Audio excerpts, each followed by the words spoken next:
Hello friends, welcome to B2X। आज की class में हम पढ़ेंगे geometric progression, in short GP. देखो लास्ट क्लास तक हमने एपी पढ़ ली थी। एपी के अंदर हमने डिफरेंस को मेजर किया था, लाइक A2 माइनस, अगर कोई एक सीक्वेंस है like A1 A2 A3 and so on, like AN तक ले लो, ठीक है। तो एपी के अंदर हम क्या करते थे, A2 minus A1 is equal to A3 minus A2, मतलब हर दो कॉन्जिक्यूटिव टर्म्स का जो सम जो डिफरेंस होता था वो एक फिक्स नंबर के इक्वल होता था, डी के इक्वल होता था, ठीक है। देखो जीपी के अंदर क्या होता है कि दो कॉन्जिक्यूटिव जो टर्म्स होती है उनका जो रेशियो होता है, like A2 upon A1 it must be equal to A3 upon A2, ठीक है। और ऐसे ही आगे वाली टर्म्स ले लो, चाहे A4 अपॉन A3, और फिर ये रेशियो ऐसे इक्वल होना, मतलब हर दो कॉन्जिक्यूटिव टर्म का जो रेशियो होगा, like A2 upon A1 is equal to A3 upon A2 is equal to A4 upon A3। देखो अब ये A2 अपॉन A1 की कोई एक फिक्स कांस्टेंट वैल्यू आएगी, A2 अपॉन A1 के कांस्टेंट वैल्यू आएगी, A3 अपॉन A2 के कांस्टेंट वैल्यू आएगी, A4 अपॉन A3 के कांस्टेंट वैल्यू आएगी। तो हम इन जनरल लिख रहे हैं कि कोई भी दो कॉन्जिक्यूटिव टर्म्स को कुछ ऐसे डिनोट कर रहे हैं, A k plus 1 upon A k, मतलब इस सीक्वेंस में कहीं पे एक जगह टर्म आएगी A के, उसकी नेक्स्ट टर्म क्या होगी A k प्लस 1। तो A k plus 1 upon A k का रेशियो, सपोज कि हमने एक कांस्टेंट इक्वल आया उसको हमने बोला R हम डिनोट कर रहे हैं कांस्टेंट के लिए, और ये है हमारा कॉमन रेशियो। कॉमन रेशियो कैसे कि हर दो कॉन्जिक्यूटिव टर्म्स का जो रेशियो है वो R के इक्वल है, मतलब इसको आप कह सकते हो कि ये R के इक्वल है, ठीक है। ये हमारा कॉमन रेशियो हुआ। नेक्स्ट हम देखते हैं जनरल टर्म। ये हमारी बेसिकली यही जीपी है।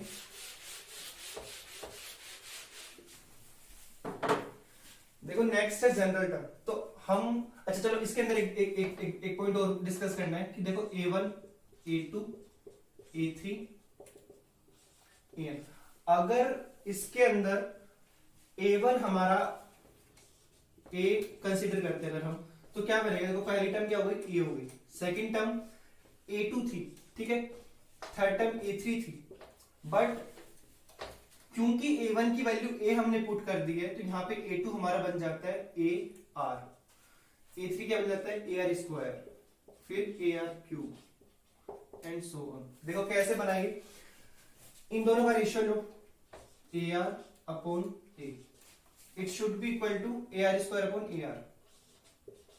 क्या इक्वल आ रहा है, देखो यहां से ये कट हो गया, ये R बचा, यहां से ये R स्क्वायर से ये R गया, A से A कट हो गया, R is equal to R, ठीक है। तो जब A1 हमारा A हो जाएगा तो ये हमारी जो सीक्वेंस है वो कुछ ऐसे दिखेगी, जीपी वाली जो सीक्वेंस है वो कुछ ऐसे दिखेगी, A AR AR square AR cube, हर दो टर्म के बीच का जो रेशियो है वो इसमें R ही आ रहा है, ठीक है, इस वाली सीक्वेंस में R ही आ रहा है। अब हम बात करते हैं जनरल टर्म की। देखो इस वाली सीक्वेंस को भी कंसीडर कर लेते हैं हम। देखो ये हमारा A1 था, ये हमारा क्या A2 है, ये हमारा A3 है, ये हमारा A4 है, ठीक है। देखो A1 की जो वैल्यू थी वो हमारी A आई, A2 की वैल्यू क्या आई AR, A3 की वैल्यू क्या आई AR स्क्वायर। देखो यहां पे क्या लिख सकते हैं, A R की वैल्यू R की पावर 1 है, यहाँ पे क्या हम 1 माइनस 1 AR की पावर 0 AR, कुछ ऐसा लिख सकते हैं, मतलब A था वहां पे R की पावर 1 माइनस 1 R की पावर 0, और सॉरी R की पावर 0 1 A आया, ठीक है। अब A2 के अंदर क्या लिख सकते हैं, A R 2 minus 1 is equal to AR। AR square में क्या लिख सकते हैं, A R 3 minus 1 AR square. 2 minus 1 क्यों, यहाँ इस वाले 2 से कंसीडर कर रहे हैं, जहां पे अगर 2 है तो यहाँ पे 2 माइनस 1 है, यहाँ पे अगर 3 है तो यहाँ पे 3 माइनस 1 है, यहाँ पे अगर 1 है तो 1 माइनस 1 है। तो ऐसे ही जो AN आएगा वो क्या आने वाला है, A R की पावर, यहाँ पे N है तो यहाँ पे क्या आएगा N माइनस 1। ये आपकी जनरल टर्म हो गई, ठीक है। किसी भी सीक्वेंस के लिए जो AN जो टर्म होती है, NH जो टर्म होती है सॉरी, जिसकी वैल्यू हम AN से डिनोट करते हैं वो हमारी जनरल टर्म होती है। तो किसी जीपी के अंदर जो जनरल टर्म होगी वो क्या होगी, A R की पावर N माइनस 1, ठीक है। तो बेसिकली अगर हम हमारी सीक्वेंस देखें तो वो क्या बनेगी, पहली term A, second AR, third AR square, और ये कहां तक जाएगी हमारी ए आर की पावर एन माइनस वन। ठीक है, अब हम बात करते हैं सम टू एन टर्म्स। ठीक है, ये जीपी के अंदर अगर एन टर्म्स हमें गिवन है तो उसका सम क्या होने वाला है। देखो सम के लिए क्या करते हैं, इसको पहले हम सम वाली फॉर्म में लिख देते हैं, s n is equal to, s n से हम सम डिनोट करते थे, हमने एपी में भी देखा था। तो S n is equal to a plus a r plus a r square plus and a r की पावर एन माइनस वन। ठीक है, आगे देखो अगर हम यहां पे ये माने कि केस वन ले लो एक, क्या कि अगर आर की वैल्यू वन है तो देखो अगर आर की वैल्यू वन हुई ना तो क्या होगा, ए प्लस ए प्लस ए प्लस ए। ठीक है, क्योंकि आर के लिए तो वन है तो वन की पावर कुछ भी हो वो वन ही आएगा। ठीक है, ए प्लस ये कितने, ये कहां तक जा रहा है, ये एन टाइम्स तक जा रहा है, तो ये सम क्या हो जाएगा आपका एन ए। ठीक है, तो जब आर की वैल्यू वन होगी तो ये आपका सम एन ए हो जाएगा। सेकंड केस, जब आर की वैल्यू वन से बड़ी है। ठीक है, देखो वन से बड़ी है उसके लिए एक काम करते हैं हम, ये इसको सपोज करो इक्वेशन हमारी वन है, इक्वेशन वन को हम मल्टीप्लाई कर रहे हैं आर से। ठीक है, मल्टीप्लाई इक्वेशन वन। ठीक है, मल्टीप्लाई कर रहे हैं इक्वेशन वन को बाय आर, तो क्या बनेगा ये r s n is equal to a r plus a r square plus a r cube, और यहां पे कहीं पे ए आर की पावर एन माइनस वन। देखो लास्ट वाले में जब आर को हम मल्टीप्लाई करेंगे तो वो क्या बनेगा, प्लस वन और ऐड हो जाएगी तो ए आर की पावर एन, फिर लास्ट टर्म ये आएगी इसमें, ये हमारी equation two. Now subtract equation one from two या फिर टू फ्रॉम वन, कुछ भी कर लो एक ही बात है। सब्ट्रैक्ट, इस वाले में से उसको माइनस कर दिया, चलो इसको उसमें से माइनस कर दिया। Subtract equation two from one, देखो क्या बनेगा, एस एन कॉमन ले लेते हैं, one minus r is equal to, अब देखो ये तो ये वाली इक्वेशन है, एक तो ये वाली इक्वेशन है और एक ये वाली इक्वेशन है। ठीक है, देखो ए आर से ये वाला जब कैंसिल होगा, एक second sorry, two from one, मतलब इसमें से इसको माइनस करना, तो S N one common, S N common आ गया, वन माइनस आर। अब देखो ए बच जाएगा आपका, यहाँ पे ए आएगा। ठीक है, क्योंकि ए को कैंसिल करने वाली कोई भी टर्म नहीं है, ए आर इससे कैंसिल हो जाएगा, ए आर स्क्वायर इससे कैंसिल हो जाएगा, ए आर क्यूब इससे कैंसिल हो जाएगा, करते करते ए आर की पावर माइनस वन इससे कैंसिल हो जाएगा, बचेगा क्या, माइनस का a r n, minus a r की पावर एन। ठीक है, तो यहां पे क्या हो जाएगा, ए कॉमन ले लो। अब क्या करो, ऐसा हमें सिर्फ एस एन की वैल्यू चाहिए, तो S n is equal to one minus r को इसका फॉर्म में भेज दो, ए वन माइनस आर की power n upon one minus r. ठीक है, ये हमारी हो गई एस एन। एस एन हो गया, ये हमारा सम हो गया, किसके लिए, जीपी के लिए एन टर्म्स तक का जो सम होता है उसकी वैल्यू, मतलब उसका फॉर्मूला ये है, जब आर की वैल्यू वन से बड़ी हो और जब आर की वैल्यू हमारी वन होती है तब उसके लिए ये हमारा फॉर्मूला होता है, वो तो सिंपल एन ही हो जाता है। ठीक है, अच्छा हमने अभी तक एक जीपी का एक एग्जांपल भी नहीं देखा, मतलब जीपी पढ़ रहे हो, हमने अभी तक एग्जांपल कंसीडर नहीं किया, तो देखो कुछ भी कर लो, लाइक कुछ भी, तो कैसे कर लो, 2 4 8 16 32, ये हमारी जीपी फॉर्म करेगी, कैसे करेगी, देखो a2 upon a1 is equal to a3 upon a2 is equal to a4 upon a3। इसके लिए क्या वैल्यू आ रही है, 2 वैल्यू आ रही है, देखिए 4 अपॉन 2, 8 अपॉन 4, 60 अपॉन 8, तो हमारा जो r है वो 2 है, हमारा जो कॉमन रेशियो वो क्या है, 2 है। ठीक है, चलो नेक्स्ट आगे बढ़ते हैं हम ज्योमेट्रिक मीन की तरफ, जीएम।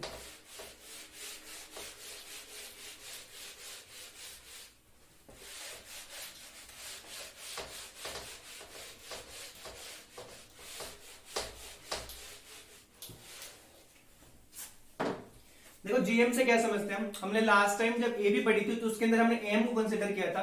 वो क्या होता है कि किन्हीं भी दो नंबर के बीच में क्या हम कुछ कोई ऐसा नंबर ऐड कर सकते हैं, ऐसा नंबर इंसर्ट कर सकते हैं जिससे अगर वो एपी है तो एपी रहती, वो एपी के केस में था, जीपी के केस में वो जीपी है तो वो जीपी ही रही। जीपी कैसे कि किन्हीं भी दो नंबर के बीच में ए एंड बी क्या हम कुछ एक ऐसा नंबर ऐड कर सकते हैं एक्स कि ये तीनों टर्म्स मिलके एक जीपी फॉर्म करे, ठीक है, यही हमें कंसीडर करना है। जैसे अभी देखो एक एग्जांपल देखा था, चलो दूसरा एग्जांपल देख लो।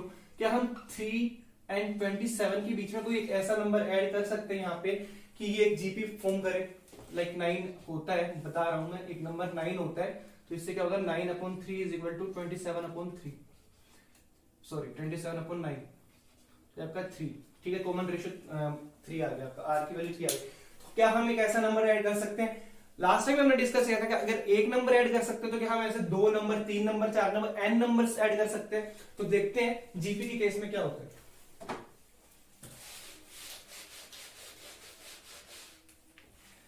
देखो सबसे पहले तो एक चीज ये कि अगर कोई एक नंबर है a और एक लास्ट नंबर है b, उसके बीच में अगर हमने एक नंबर ऐड करना है a, तो basically a/a should be equal to b/a। ये हमारा मतलब कॉमन रेशियो वाला जो है कि a2/a1 is equal to a3/a2। तो यहां से क्या आया a², a क्या है यहाँ पे, a है, a जो हमारा है ये इस बार gm का काम करेगा। लाइक लास्ट टाइम हमने देखा था जब am का केस था, तो a और b के बीच में जो नंबर आ रहा है जिससे a+b/2 जो हमारा बन रहा था, कुछ ऐसा आ रहा था उस टाइम पे a+b/2, ये हमारे am की वैल्यू आ रही थी। तो वैसे ही gm के अंदर क्या होगा, a² की वैल्यू क्या आ जाएगी ab और a की वैल्यू √ab। तो किन्हीं भी दो नंबर्स के लिए a और b अगर हम gm की बात करें तो वो क्या होता है ये, ठीक है। चलो अब हम बात करते हैं अगर n नंबर्स को हमें इंसर्ट करवाना है तो हम क्या करेंगे। सबसे पहले हम क्या कंसीडर करते हैं, सबसे पहले हम पहली टर्म a और लास्ट टर्म b, इनके बीच में सपोज करो हमने n नंबर्स इंसर्ट कराए कि पहला नंबर मान लो g1 हम उसके लिए gm के लिए बोल रहे हैं, ठीक है, g1 g2 g3 और इसमें लास्ट नंबर gn तक आया, तो उसके बाद में b है, ठीक है। a और b हमारे दो नंबर्स थे, उसके बीच में हमने g1 g2 से लेके gn तक नंबर हमें इंसर्ट करवाना है, ठीक है। अब देखो टोटल नंबर कितने हो गए, n तो ये हो गए, फिर एक ये और एक ये, n+2 नंबर हमारे पास में टोटल हो गए।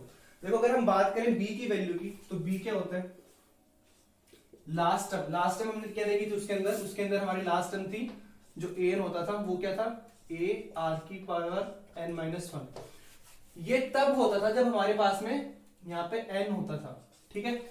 और अगर यहीं पे मान लो ये, बट ये nth टर्म नहीं है, ये आपकी n+2th टर्म है, ये वाली जो टर्म है ये क्या है n+2th टर्म है। तो यहाँ पे क्या हो जाएगा, अगर आप यहाँ पे n+2 पुट करोगे तो n-1 की जगह क्या हो जाएगा n+2-1, तो ये क्या बनेगा ar⁻n+1, ठीक है। तो b की वैल्यू क्या आएगी ar⁻n+1, ठीक है। अब हमें r की वैल्यू निकालनी है, तो b/a is equal to r⁻n+1। एक काम करो, n+1 ऐसा ना, ये आपकी r की वैल्यू आ गई, ये आपकी r की वैल्यू आ गई, ठीक है। अब देखो हमें, अब हमारा काम बहुत आसान हो गया, क्यों, क्योंकि ये a था, ये वाली टर्म क्या होगी ar, ये वाली टर्म ar², ये वाली टर्म ar3, ठीक है, ऐसे। तो देखो पहली टर्म जो है वो हमारा a का a है, ठीक है। अब अगर हमें g1 पुट करना है इसके अंदर, तो g1 की वैल्यू क्या है r की वैल्यू हमें मिल चुकी है in terms of a and b, तो a इंटू ar था, तो a ये रहा, r की वैल्यू क्या है ये b/a इसकी पावर 1/n+1, ये आपका g1 आ गया। g2 अगर आपको काउंट करना होगा तो वो क्या आएगा ar², a b/a, ये आपकी r की वैल्यू है, स्क्वायर है तो 2n+1। ऐसे अगर आपको gn काउंट करना होगा तो वो क्या आएगा a r की पावर।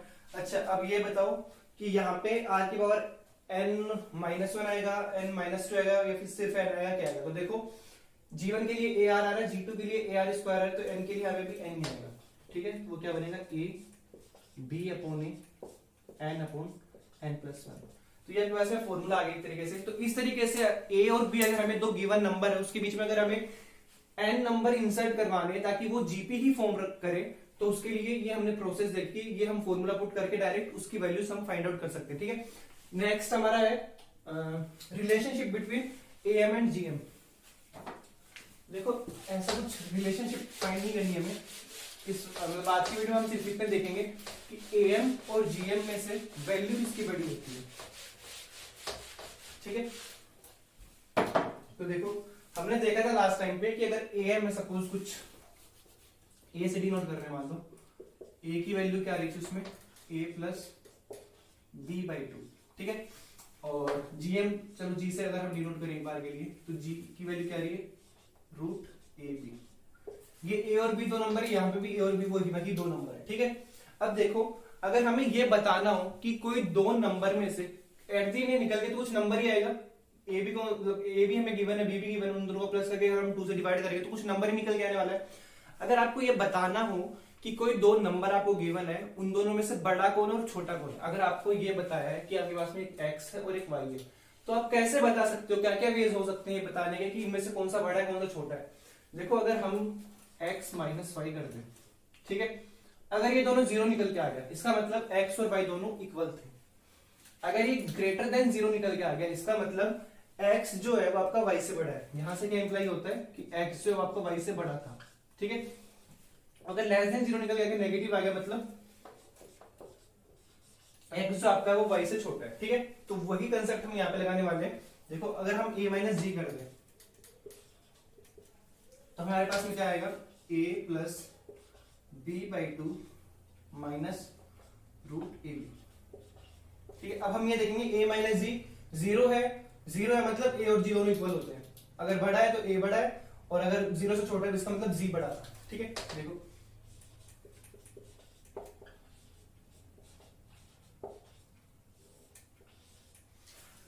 इसको हम क्या लिख सकते हैं, a को हम लिख सकते हैं रूट ए का स्क्वायर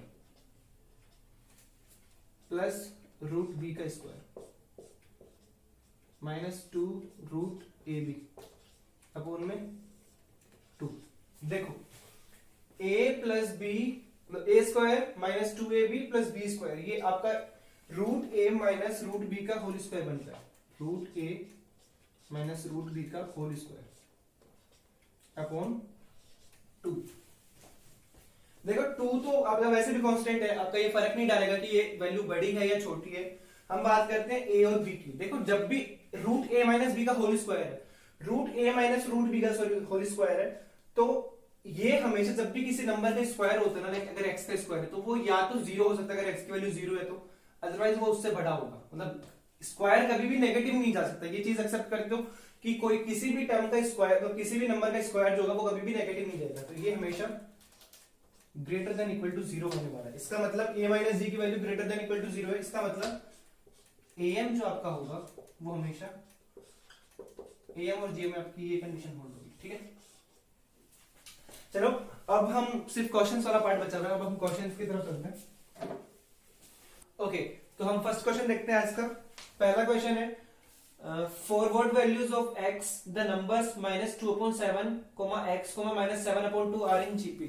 आपको गिवन है माइनस का 2/7, x, माइनस का 7/2, एक सेकेंड, हाँ माइनस का 7/2 आर इन जीपी। आपको x की वो वैल्यू बतानी है जिसके लिए ये तीनों टर्म्स क्या हो जीपी के अंदर हो। तो देखो सिंपल, ये अगर a1 है, ये a2, ये a3, तो a2/a1 डायरेक्ट लिखना हो x अपॉन माइनस का 2/7, ये इक्वल होगा किसके माइनस का 7/2 अपॉन x के। ठीक है, तो क्रॉस मल्टीप्लाई कर दो, x square is equal to minus का 7/2 माइनस का 2/7, x square is equal to ये मतलब 7 से 7 कट हो गया, 2 से 2 कट हो गया, माइनस से माइनस प्लस हो गया 1। तो यहां से x की वैल्यू क्या आ गई हमारे पास में plus minus 1।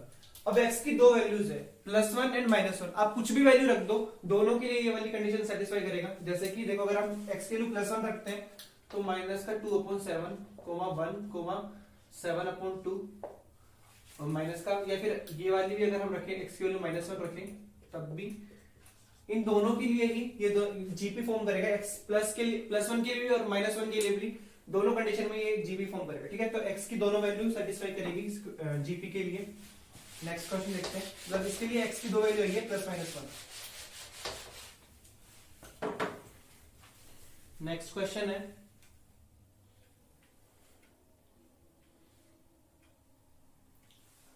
if the 4th, 10th and 16th terms of a GP are x, y and z respectively, prove that x, y, z are in GP. आपको फोर्थ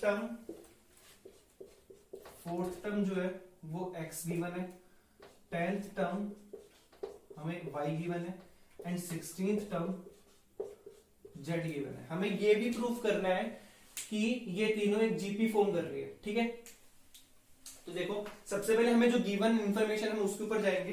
वो क्या कहती है हमें, फोर्थ टर्म a4 जो है वो x है.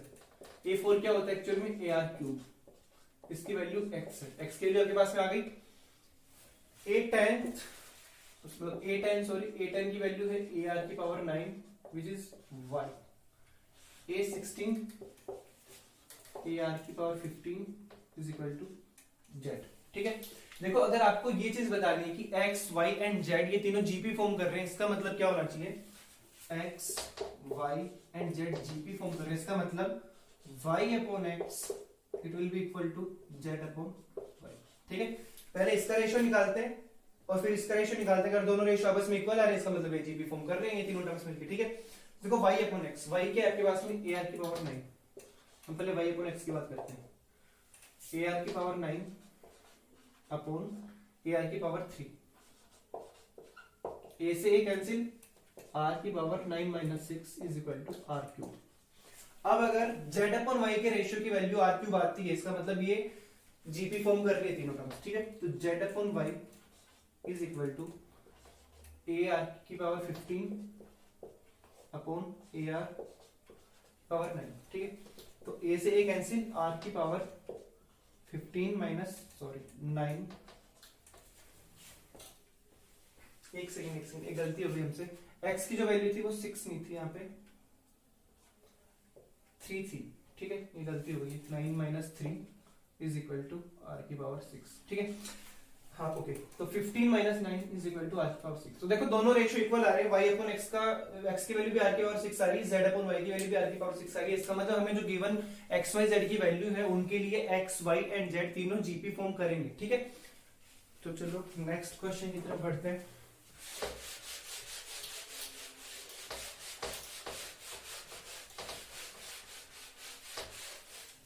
ओके, सो लास्ट क्वेश्चन है आज की वीडियो का. If am and gm of roots of a quadratic equation are 8 and 5 respectively, then obtain the quadratic equation. देखो हमें am और gm की वैल्यू गिवन है. am हमें गिवन है 8 एंड gm हमें गिवन है आई गेस 5 गिवन है. हाँ 5. ठीक है, ये क्वाड्रेटिक इक्वेशन के रूट्स भी बता रहे हैं, तो हमें ये चीज बतानी कि वो क्वाड्रेटिक इक्वेशन क्या थी. हमें फाइंड आउट करनी क्वाड्रेटिक इक्वेशन. तो देखो सबसे पहले am की वैल्यू क्या होती है. a हम सपोज करते हैं कि a एंड b इसके रूट्स है, तो a plus b, sorry a and b roots नहीं है, am एंड gm आपको रूट्स गिवन है. am की वैल्यू क्या है, a प्लस b अपॉन 2, ये हमारी वैल्यू होती है इज इक्वल टू 8. यहां से हम लिख सकते हैं a प्लस b की वैल्यू कितनी है 16. ठीक है, एंड gm क्या होता है आपका रूट ab, हमने अभी देखा था, उसकी वैल्यू अभी 5 गिवन है. तो यहां से ab की वैल्यू क्या आ गई, स्क्वायर कर दिया दोनों तरफ 25. Equation 1, equation 2. देखो अगर हमें फाइंड आउट करनी है क्वाड्रेटिक इक्वेशन तो उसका एक फॉर्मूला होता है क्या, कि x square minus x sum of roots. हमने मतलब ए एंड बी ही लेट किए थे जो रूट्स थे. सम ऑफ रूट्स नहीं, छोड़ो, A plus B roots and plus product of roots. I hope आपको ये फॉर्मूला याद हो, प्रोडक्ट ऑफ रूट्स. तो रूट्स हमारे ए एंड बी है. तो देखो x square minus x A plus B plus product of roots A into B. X square minus A plus B की वैल्यू क्या है 16, और सॉरी इक्वल में 0 भी होता है. ठीक है, इक्वल में 0 भी. 16x प्लस ए बी की वैल्यू क्या है 25 इज इक्वल टू 0. तो ये हमारी क्वाड्रेटिक इक्वेशन आ गई हमारी गिवन इंफॉर्मेशन से. ठीक है, तो आई होप आपको क्वेश्चन समझ में आए होंगे. अगर आज की वीडियो से रिलेटेड कोई डाउट है आपको तो आप मेरे को इंस्टाग्राम टेलीग्राम पे मेंशन करके भेज सकते हो. इन दोनों की आईडी आपको डिस्क्रिप्शन में मेंशन करी हुई मिल जाएगी। अदरवाइज आप कमेंट बॉक्स में भी मुझे मेंशन करके पूछ सकते हो इस वीडियो से रिलेटेड कोई डाउट, या फिर अगर आपको कुछ सजेस्ट करना हो तो। ठीक है, थैंक यू, मिलते हैं नेक्स्ट वीडियो में।